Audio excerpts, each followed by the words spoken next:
Hi friends, welcome back.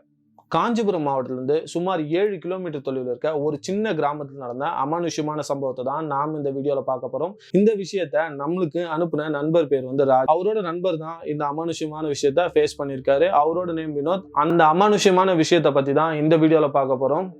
Welcome to our channel. Video உள்ள போகலாம். வினோத்ன்ற நண்பருக்கு ஏற்பட்ட அமானுஷ்யமான சம்பவத்தை தான் இந்த வீடியோவில் பார்க்க போகிறோம்.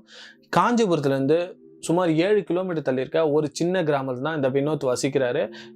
இவங்க அப்பா அம்மா 3 பேரும் ஒரு தனி வீட்டில் இருக்காங்க. இவங்க வீட்டை சுற்றி பனைமர தோப்பு, அதாவது இவங்களோட பனைமர தோப்பு இருக்கும். பனம், தென்னை, வாழை மரம் இது மாதிரி வச்சிருப்பாங்க. இந்த தோப்புக்கு நடுவில் இவங்க வீடு இருக்கும். சுற்றி காம்பவுண்ட் மாதிரி போட்டு செக்யூரான இடத்துல தான் இவங்க வசிச்சுட்டு வராங்க. வினோத்ன்றவர் இப்போதான் 12th முடிச்சிருக்காரு. அதாவது 2015வது வருஷம் 12th முடிச்சிட்டாரு. 12th முடிச்சுட்டு இவரோட மேற்படிப்புக்காண்டி டிப்ளமோ இவருக்கு சேரணும், அதாவது EEE டிப்ளமோ சேரணும்ன்ற ஆசைனால அங்க இருக்க ஒரு பிரபலமான காலேஜ்ல போய் இவர் அப்ளிகேஷன் போறாரு. அந்த இடத்துல EEE டிப்ளமோக்கு 12th முடிச்சாங்கன்னா டிப்ளமோ ஜாயின் பண்ணுவோம், டைரக்டா செகண்ட் இயர் சேர்த்துப்பாங்க. ஸோ அது மாதிரி ஒரு அப்ளிகேஷன் வாங்கி இவர் ஃபில் பண்ணியும் கொடுக்குறாரு. ஸோ அந்த காலேஜ்ல இவருக்கு இடமும் கிடைக்குது. இந்த காலேஜ் வந்து காஞ்சிபுரத்துல இருந்து சுமார் 15 கிலோமீட்டர் தள்ளி இருக்கு. ஸோ இவங்க கிராமத்துல இருந்து காஞ்சிபுரத்துக்கு 7 கிலோமீட்டர் தொலைவு இருக்கு. ஸோ இவர் வந்து டிரான்ஸ்போர்டேஷன், அதாவது வந்து இந்த கிராமத்துல இருக்க மக்கள்லாம் பெரும்பாலும் டிரான்ஸ்போர்டேஷனுக்கு என்னத்தை நம்பி இருக்காங்கன்னா இவங்க வச்சிருக்க மிதிவண்டி தான் நம்பி இருக்காங்க. என்ன ரீசன்னால அப்படின்னு பாத்தீங்கன்னா, இவங்க கிராமத்துக்கு கவர்மெண்ட் பஸ் விடல, பிரைவேட் கம்பெனில இருந்து ஒரு 2 மினி பஸ் விட்டுருக்காங்க. அந்த பஸ்ஸும் காலையில 8 மணிக்கு ஒரு பஸ்ஸும் ஈவினிங் 5 மணிக்கு ஒரு பஸ்ஸும் தான் வரும். இவரோட ரொட்டீன் லைஃப், அதாவது வினோத்தோட ரொட்டீன் லைஃப் எப்படி போகுதுன்னா, இந்த காலேஜ் சேர்ந்ததுக்கு அப்புறம் காலையில 7 மணிக்கு வீட்டுல குளிச்சுட்டு கிளம்புவாரு. கிளம்பி இவரோட மிதிவண்டி, அதாவது சைக்கிளை எடுத்துக்கிட்டு இங்கிருந்து காஞ்சிபுரம் வரைக்கும் மெரிச்சிட்டு போனோம். மெரிச்சிட்டு போயிட்டு ஒரு 7 கிலோமீட்டர் மெரிக்கணும். ஆல்மோஸ்ட் வந்து ஒரு 45 நிமிடங்கள் ஆகும். பொறுமையா தான் மெரிச்சிட்டு போவாங்க. போயிட்டு அங்க இருக்க பார்க்கிங் இடத்துல விட்டுட்டு, அதாவது பார்க்கிங் ஸ்பேஸ்ல விட்டுட்டு அங்க இருந்து இவரோட பஸ் ஸ்டாண்ட், அதாவது இவர் காலேஜ் பஸ் வர இடத்துக்கு போறதுக்கு கிட்டத்தட்ட வந்து ஒரு 8:15 8:20 ஆயிடும். 8:30 மணிக்கு கரெக்டா ஒரு காலேஜ் பஸ் வரும். அந்த காலேஜ் பஸ்ல ஏறினா 9:30 மணிக்கு அவரோட காலேஜ் போயிடுவாங்க. காலேஜ் போயிட்டு ஸோ ஈவினிங், அதாவது காலேஜ் முடிஞ்சதுக்கு அப்புறம் அங்க இருந்து 5 to 5:20 போல வண்டி எடுப்பாங்க. வண்டி எடுத்ததுக்கு அப்புறம் 6:30 மணிக்கு இங்க வந்து சேரும். இவரோட பார்க்கிங் பிளேஸுக்கு போயிட்டு இவரோட சைக்கிள் எடுத்து டுவர்ட்ஸ் வீட்டுக்கு வரதுக்கு 7:30 to 8 மணி ஆயிடும். இப்படிதான் இந்த வினோத்தோட லைஃப் ரொட்டீனா போயிட்டு இருந்திருக்கு. டிசம்பர் மாசம் செமஸ்டர் முடியும். அதாவது வந்து ஒரு வருஷத்துக்கு வந்து 2 செமஸ்டர் வைப்பாங்க. அந்த செமஸ்டர்ல டிசம்பர் மாசம் ஒரு செமஸ்டர் முடிஞ்சதுக்கு அப்புறம் லீவ், ஒரு 10 நாள் லீவ் விடுறாங்க. அந்த டைம்ல என்ன பண்றாங்க அப்படின்னு பாத்தீங்கன்னா, இவர் ஸ்கூல் காலேஜ் முடிச்சுட்டு, அதாவது ஈவினிங் வந்து பஸ்ல ஏறாரு. ஃப்ரெண்ட்ஸ் எல்லாம் நம்ம செமஸ்டர் முடிஞ்சு ஒரு 10 நாள் லீவ் இருக்கு, 10-15 நாள் கிட்ட லீவ் இருக்கு, நம்ம போயிடுவோம், போயிட்டு காஞ்சிபுரத்துக்கு போய் எதனா சாப்பிட்டுக்கிட்டு கொஞ்ச நேரம் இருந்துட்டு போவோம் அப்படின்றத இவங்க எல்லா ஃப்ரெண்ட்ஸும் சேர்ந்து பிளான் பண்றாங்க. ஸோ இதுக்கு வந்து வினோத்தும் அக்செப்ட் பண்ணிக்கிறாரு. அதாவது சாயங்காலம் 5:30 மணிக்கு அங்க இருந்து பஸ் எடுக்கிறாங்க. 6:30 மணி போல காஞ்சிபுரத்துக்கு பஸ் வருது. 6:30 மணிக்கு மேல பசங்க எல்லாம் ஒன்னா சேர்ந்து அங்க இருக்க ஒரு ஃபாஸ்ட் ஃபுட் கடைக்கு போறாங்க. ஃபாஸ்ட் ஃபுட் கடைக்கு போயிட்டு இந்த ரைஸ், சில்லி சிக்கன் இது மாதிரி நிறைய விஷயங்களை ஆர்டர் பண்ணி சாப்பிட்டு முடிச்சுட்டு வெளியில வரும்போது கிட்டத்தட்ட ஒரு 7:30 7:35 வரைக்கும் ஆயிடுது. ஸோ அதுக்கப்புறம் எல்லாரும் அவங்கவுங்க வீட்டுக்கு கிளம்பி போயிடுறாங்க. வினோத்தும் அவரோட பார்க்கிங் லாட்டுக்கு வந்து அவரோட மிதிவண்டி எடுத்துட்டு அங்க இருந்து பொறுமையா கிளம்பி வீட்டுக்கு வந்து ஒரு சேரத்துக்கு வந்து ஒரு 8:45 9 ஆயிடுது. ஸோ அவங்க அம்மா அப்பா கேட்கறாங்க, என்ன ரீசன்னால இவ்வளவு லேட்டா வர அப்படின்னு கேட்கும்போது அவங்க அம்மா அப்பா வந்து வினோத் என்ன சொல்றாங்கன்னா, இல்லம்மா இது மாதிரி வந்து எங்களுக்கு செமஸ்டர் முடிஞ்சிடுச்சு. ஸோ அந்த ரீசன்னால இதுக்கப்புறம் ஒரு 15 நாட்கள் விடுமுறையாக தான் இருக்கும். ஸோ அதனால எங்கள் ஃப்ரெண்ட்ஸ் கூட டைம் ஸ்பெண்ட் பண்ணி வெளியில் போய் சாப்பிட்டு வந்தேன். அதனால இவங்க பேரண்ட்ஸும் சரி ஓகே, எப்பயாவது ஒரு டைம் தானே நண்பர்கள் கூட வெளில போய் சாப்பிட்றாங்கன்னு பெருசாக கண்டுக்கல. அன்றைக்கு இரவாவது இவருக்கு வந்து நார்மலாக வரும்போது எதுவுமே தெரியல. ரெகுலராக வந்து போகிறதுனால இவருக்கு பெருசாக எந்த ஒரு பயமும் கிடையாது. அதனால தைரியமாக வீட்டுக்கு வந்துடுறாரு. ஆனால் இவர் வர வழியில், அதாவது இவ்வளோ நாள் போயிட்டு வர வழியில் ஒரு சுடுகாடு மட்டும் இருக்கும். அந்த சுடுகாடை வந்து இவர் பெருசாக யோசிக்க கூட மாட்டார். ஏன்னா ரொம்ப பயப்படாத பையன்லாம் கிடையாது, கொஞ்சம் பயப்படுவாரு, ஆனா நல்ல தைரியசாலியான பையன். அதனால வந்து அதை பெரிய விஷயமா எடுக்காம இவர் வந்து வீட்டுக்கு வந்துடுறாரு. ஸோ வீட்டுக்கு வந்து நைட்டு படுக்க போறாரு. சுமார் ஒரு 2-2:30 மணி இருக்கும். அந்த டைம்ல பாத்தீங்கன்னா இவரோட வீட்டுல இருந்து டுவர்ட்ஸ், இவர் வந்து தனியான வீடு, ஐசோலேட்டான வீடுன்றதுனால இவங்க வீட்டுல இருந்து அவங்களோட அந்த மெயின் கேட்டுக்கு போறதுக்கு டுவர்ட்ஸ் வந்து ஒரு 10 அடி நடக்கிற மாதிரி தான் இருக்கும், கொஞ்சம் தூரமா தான் இருக்கும். ஸோ அந்த இடத்துல யாரோ அழுகுற மாதிரி சத்தம் கேட்குது. அந்த டைம்ல வந்து வினோத் வந்து முழிச்சுக்கிறாரு. என்ன இது சத்தம் அப்படின்றது தெரியாம கவுன்சி மட்டும் பாக்குறாரு. அந்த தூரத்துல அழுவுற சத்தம் மட்டும் தெளிவா கேட்டு, இந்த 10 நாள் லீவ் இருக்கிறதுனால சரி ஓகே, எதனா ஒண்ணு நாயோ பூனையோ எதுவா இருந்தாலும் அழுவலாம் அப்படின்னு சொல்லிட்டு அன்னைக்கு இரவு நல்லபடியா போயிடுது. ஸோ இது மாதிரி ரொட்டீனா ஒரு 3 நாள் 4 நாள் தொடர்ந்து இவருக்கு இதே மாதிரி ஒரு பெண் அழுவுற மாதிரியான சத்தம், அதாவது இவங்களோட கேட்டானது அழுவுற மாதிரியான சத்தம் இவருக்கு கேட்டுக்கிட்டே இருக்கு. இவங்க வந்து பெருசா வந்து இவங்க அப்பா கிட்டயும் சொல்ல, அம்மா கிட்டயும் சொல்ல, இது எதனா இருக்கும், நாய் கூட தான் உட்காந்து அழுதுச்சுன்னா அது போல சத்தம் வரும், இல்ல பூனை அழுதாலும் மனிதர்கள் சத்தம் மாதிரி தான் இருக்கும் அப்படின்றத இவர் பெருசா கண்டுக்காத விட்டுறாரு. ஸோ இப்படியே ஒரு 4-5 நாட்கள் சென்றுச்சு. அதுக்கப்புறம் ஒரு 5-6 நாட்கள் கழிச்சு அந்த சத்தம் வந்து கொஞ்சம் கொஞ்சமா கிட்ட வர ஆரம்பிக்குது. அதாவது முதல்ல வந்து ஒரு குறிப்பிட்ட டிஸ்டன்ஸ், அதாவது ஒரு 10 அடியில யாரோ நின்று அழுகுறாங்கன்னா நம்மளுக்கு கொஞ்சம் தூரமா கேட்கும். அதே ஒரு 5 அடி வந்ததுக்கு அப்புறம் அந்த சத்தம் வந்து இன்னும் கொஞ்சம் கிட்ட கேட்கிற மாதிரி இருக்கும். ஸோ இந்த டைம்ல தான் இவருக்கு பயம் வர ஆரம்பிக்குது.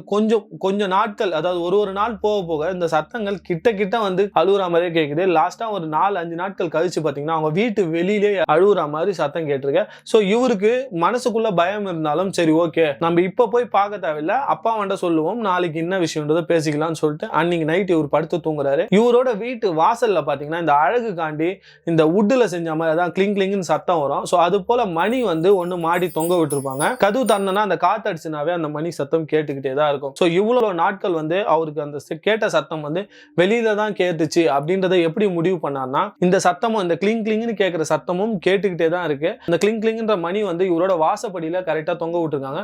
அந்த சத்தத்தை தாண்டி தான் இந்த பெண் அழுகுற சத்தம் கேட்டிருக்கு. ஸோ அதை வச்சுதான் இவர் வந்து இல்ல வீட்டு உள்ள அழுகுற மாதிரி இல்ல வெளியில தான் அழுகுறாங்க அப்படின்றத ஒரு ஐடென்டிஃபையா நம்ம கிட்ட சொல்றாரு. ஸோ மறுநாள் காலையில எழுந்த உடனே அவங்க அப்பா அண்ணன் இந்த விஷயத்தை பத்தி பேச ஆரம்பிக்கிறாரு.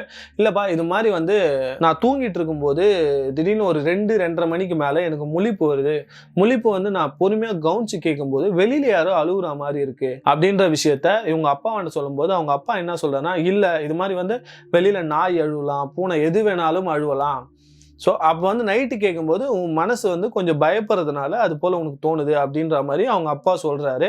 ஆனால் இவரால் இந்த விஷயத்த சுத்தமாக ஏற்றுக்கவே முடியல. எவ்வளவோ கன்வின்ஸ் பண்ணுறாரு, இல்லைப்பா கொஞ்சம் நாள் ஆக ஆக அந்த சத்தம் கிட்ட வந்து கேட்குற மாதிரி இருக்குது. இப்போ அந்த சத்தம் எப்படி கேட்குதுன்னா நம்ம வீட்டு வாசப்படியாண்டே கேட்குற மாதிரி இருக்குது, எனக்கு ரொம்ப பயமாக இருக்குன்னொடனே இவங்க அப்பா வந்து என்ன பண்ணுறாருன்னா, சரி பையன் பயப்படக்கூடாது அப்படின்ற ஒரு காரணத்தினால அவங்க வீட்டிலேருந்து கொஞ்சம் தூரம் தள்ளி போனால், அதாவது அவங்க ஊர்லேருந்து கொஞ்சம் தூரம் தள்ளி போனால் எல்லை கோயில், அதாவது முனீஸ்வரன் கோயில் இருக்கும், அந்த கோயிலுக்கு போயிட்டு சாமியார் கிட்ட சும்மா விபூதி மட்டும் மந்திரிச்சு வச்சு விட்டு அனுப்பிச்சிடுறாங்க. இவரும் வீட்டுக்கு வந்துடுறாரு. அந்த கோயிலுக்கு போயிட்டு வந்தனால கொஞ்சம் தைரியமா இருக்காரு. ஆனா இவரோட உள் மனசுல இருந்தாலும் கொஞ்சம் பயம் இருந்துகிட்டே தான் இருக்கு. அன்னைக்கு இரவு வந்து படுத்து தூங்குறாங்க. எந்த விதமான அமானுஷ்யமான சத்தமும் இவருக்கு கேட்கல. தைரியமா படுத்து தூங்கி எழுந்துடுறாரு. மறுநாள் காலைல அவங்க அப்பா கிட்டயும் சொல்றாரு, இல்லப்பா இது போல வந்து எந்த விதமான அமானுஷ்யமான சத்தமும் எனக்கு கேட்கல அப்படின்ன உடனே இதெல்லாம் நீயா நினைச்சுக்கிறது தான் அப்படின்னு சொல்லிட்டு அவங்க அப்பாவும் அவங்க மகனாண்ட எடுத்து சொல்றாரு. சோ இதெல்லாம் ஓகே, ஒருவேளை நம்மளுக்கே வந்து ஒரு மனப்பிரமையா இருக்கும் அப்படின்ற மாதிரி வினோத்தும் நினைச்சிட்டு விட்டுறாரு. 2 நாட்கள் கழிச்சு, அதாவது வந்து இந்த விஷயம் நடந்தது அந்த கோயிலுக்கு போயிட்டு வந்து 2 நாள் கழிச்சு நைட்டு சுமார் ஒரு 2:30 மணிக்கு இவருக்கு முழிப்பு வருது. முழிப்பு வந்ததுக்கு அப்புறம் வினோத் என்ன பண்றாரு, திருப்பி அந்த சவுண்டு கேக்குதான், அதாவது கேட்கவே இல்லை அந்த சவுண்டு கேக்குதான் இவரே வந்து சும்மா கவனிச்சு பாக்குறாரு. கவனிச்சு பார்க்கும்போது எந்த விதமான சத்தமும் இல்லை. சரி ஓகே, நம்மளுக்கு இது வந்து இவ்வளவு நாள் நினைச்சிருந்தது, நம்மளுக்கு எந்த ஒரு விஷயமும் உண்மையாலுமே வெளியில் நடக்கல, நம்ம மனசா திங்க் பண்ணிக்கிச்சு அப்படின்னு சொல்லிட்டு தூங்க போறாரு. தூங்க போயிட்டு ஒரு 3-3:15 தூங்கும் போது திருப்பி அந்த அழுகுற சத்தம் வெளியில கேட்குது. வெளியில கேட்கும்போது இவருக்கு டக்குன்னு ஷாக் ஆகி எழுந்து உட்கார்றாரு. இது அப்பா கிட்டயும் சொல்ல முடியல, அப்பாவும் நம்ப மாட்டேன்றாரு.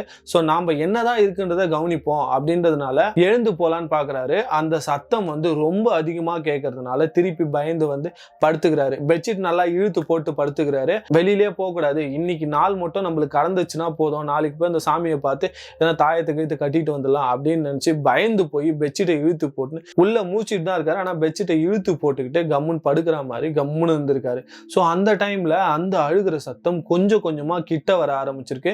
அந்த மணிக்கு வெளியில கேட்டிருந்த சத்தம் மணிக்கு உள்ளார கேட்குது. அதாவது இந்த கிளிங் கிளிங்ன்ற மணிக்கும் இவருக்கும் நடுவுல கேட்க ஆரம்பிச்சிருக்கு. நடுவுல கேட்க ஆரம்பிச்ச உடனே இவருக்கு கை கால்லாம் ரொம்ப உதிரிட்டு இருக்கு.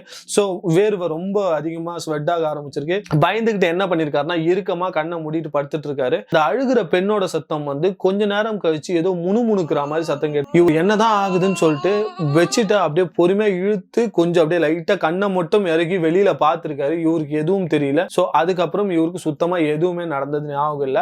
மறுநாள் காலையில 10-10:30 மணிக்கு எழுந்துக்கிறாரு. அவங்க அப்பா வந்து கழனி வேலைக்காண்டி போயிட்டு இருக்காரு. அவங்க அம்மா மட்டும் எழுந்துக்கும் போது திட்டுறாங்க, என்ன இவ்வளவு நேரம் கழிச்சு எழுந்துக்கிற, காலையில எழுந்துக்க தேவையில்லையான்னு திட்டுறாங்க.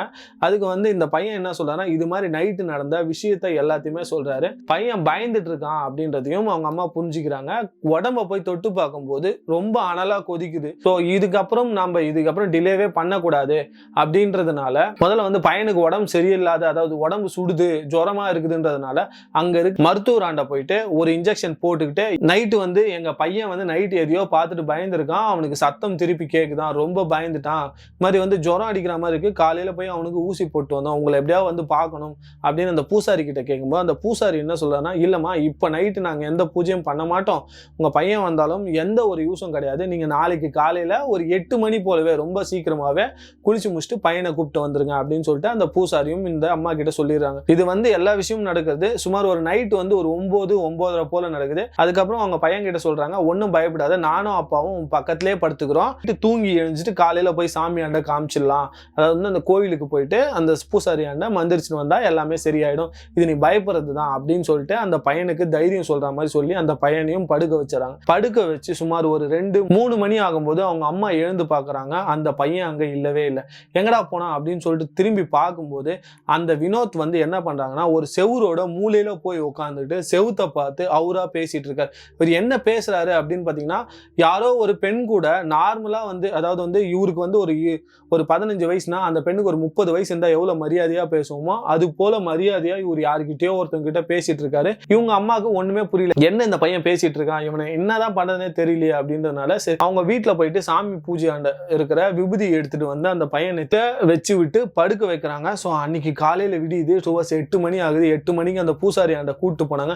பூசாரி ஆண்ட கூட்டிட்டு போனதுக்கு அப்புறம் இந்த பையன் வந்து அந்த கேட்ல இருந்து, அதாவது வந்து அந்த கோவிலுக்குன்னு ஒரு கேட் இருக்கும், அந்த கேட்டு உள்ளே வராத வெளியில இருந்து ஏதோ பேய் பிடிச்ச மாதிரி அங்க நின்று ஆட ஆரம்பிச்சிருக்கான். அந்த வினோத்ன நண்பரை கூட்டிட்டு போய் உள்ள உட்கார வச்சு அப்புறம் பூஜைலாம் செஞ்சு விட்டுருக்காங்க.